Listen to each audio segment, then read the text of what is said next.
to Doctors Jeffries and Thompson. And Dr. Jeffries, before we end the show for today, let's give the two of you an opportunity to, you and Dr. Thompson, the opportunity to take the information that we've talked about the African civilization and the impact that it has had and the influence that it has had. How do you get this information down to a lower level? Because it's fine and that the two of you as researchers, college professors, dealing with college students know this information. That's fine, but what about at a lower level, perhaps at the high school level or at even below that? How can this information be disseminated to a wider audience? I think that's one of the great challenges that we face. How to get this enormous explosion of information about African peoples that reverses this whole negative information flow that was institutionalized for so many years. How do we get this information down into our families and into our institutions and organizations where it will have an impact? And that's one of the themes of our conference this weekend, to be able to put it in the hands of the youngest of our peoples who are being educated.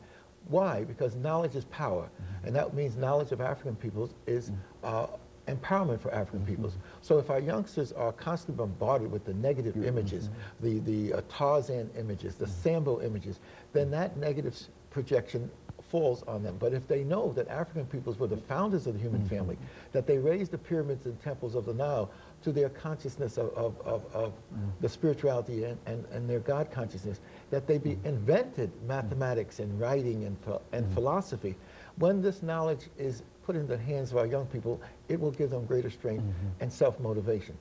I was at an affair in the Black History Month where they had a school in which the preschool through grade 8 put on a program on history. They presented the black inventors that invented so many of the things that are part of modern society, the light bulbs, the Elijah McCoy and his work. And the other classes presented, for example, the Massachusetts 54, the fight of black people in the Civil War for their own freedom, etc.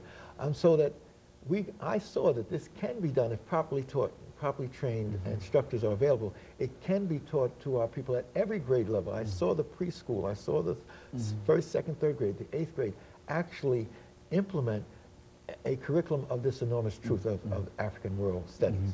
Dr. Thompson, coming from Chicago and certainly with a large African American community there, what are you doing in that great city to sort of disseminate this information throughout? Well, on 2 occasions we actually worked with Chicago Public Schools in creating a curriculum guide for the schools. And that was done through the public school system. In addition to that, with the group I'm working with in Chicago at the Center for Inner City Studies, the Kemetic Institute, we actually wrote a curriculum guide for the public. So actually we're working with community organizations as well, with the churches, but I think most importantly, you will have to get to the administrators. You must deal with the faculty and the administrators of these school systems, or of the church school systems and what have you, and teach about Africa. So we have a program called Teaching About Africa, which we have had since 1986. And across the country, in many cities, we have these programs. But the thing about being a member of the Association for the Study of Classical African Civilization, we have these regions. So therefore, wherever you go, the West, the East, the Midwest, or the South, we have communication with each other, and we're working with schools and actually bringing forth all of this information about Africa. The other thing is we cannot leave out the large, growing African communities coming from Nigeria, Ghana, Ethiopia, Eritrea, and all those places, South Africa, Zimbabwe, in Chicago, in Illinois, in Michigan, in New York, and what have you. Here in so now linking up with these organizations, these groups, I would consider to be most important. Very good. And of course, I think that in order to do this, Dr. Jeffries, this requires quite a bit of resources from organizations like the organization that you have. And what are you doing, and how do you reach out in order to get people to support what you're doing financially? Well, fortunately, we are self-funding. And the contributions made to our organization, if scholars come from around the country to participate in our various conferences, and we move the conferences around the country. They pay their own expenses, and the purchase of books and other materials, tapes, helps to create the funds of money necessary for us to do the things that we have to do. And so I think it's important for us to understand that it doesn't take a great deal of money. It takes an interest, it takes an effort. The first teacher who opened up the world to me was my mother, and she taught it simply by making sure that the books were properly in place for me to understand myself, and she laid down the foundation for us to grow and develop. So our people have to start to be critical in how they spend their monies. We earn great deals of money, and we have them, but it all doesn't have to go for cars and for big homes. You've got to have a library in that home, and you've got to have your youngsters knowing that they're heading for higher education and for a greater fulfillment of their lives. You know, Dr. Thompson, I think one of the organizations that has played a very, very significant role in terms of trying to spread the African civilization has been the Black Studies departments all over the nation. Over the last 3 or 4 minutes, 3 minutes that we have here, you and Dr. Jeffries, why don't you give us some statements in reference to these organizations, these so-called Black Studies departments, and whatever, on not only historically Black institution campuses, but campuses all over the nation. Let me just say one thing. We have a website.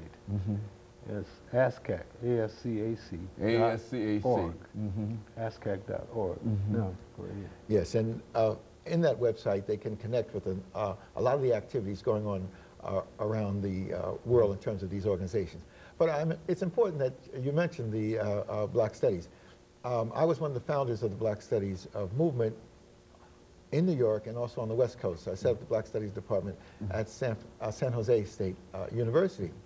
And right now, as we speak, the National Council for Black Studies, which was formed in the 70s, just as we formed the Association for the Study of Classical African Civilizations in the 80s when this explosion about the Nile Valley took place, the National Council of Black Studies is meeting in Atlanta as we speak.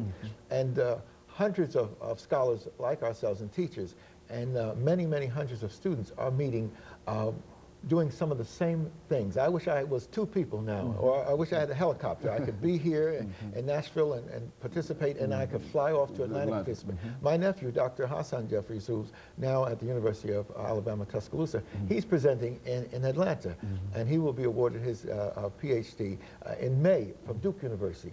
He was raised with this consciousness of world studies, so he can move in the African world, but he did his PhD on Lowndes County Freedom Party in Alabama.